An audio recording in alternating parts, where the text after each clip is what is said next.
আমলে মুনকার নেকির আসার আগে একজন ফেরেশতা আসবে, তার নাম হলো বাদন রে হযরতে নোমান ফেরেশতা।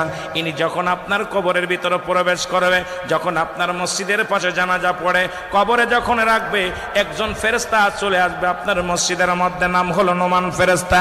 ডাক দে বলবে, বান্দা ওঠো, মুসলমান আলম আল কাদরি, এই মাহবুব আলম আল কাদরি সাহেব ওঠো, উঠে পড়ো।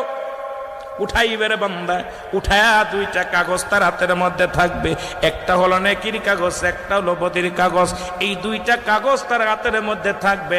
বলে, বান্দা এই নাও লেখো। বান্দার আমল নামা, যার আমল নামা তার লেখা লাগবে। আমরা জানি কেরামন কাতিবিন লিখে রাখছে, এটা আপনার কাছে পৌঁছায় দেওয়া হবে, এটা আপনার নিজ হাতে লেখা লাগবে। বান্দা যখন উঠে ডাকবে, যখন ডাক শুনিয়া উঠবে, বান্দা ডাকতে বলবো, ও আল্লাহর ফেরেশতা, তুমি আমারে ডাকছো।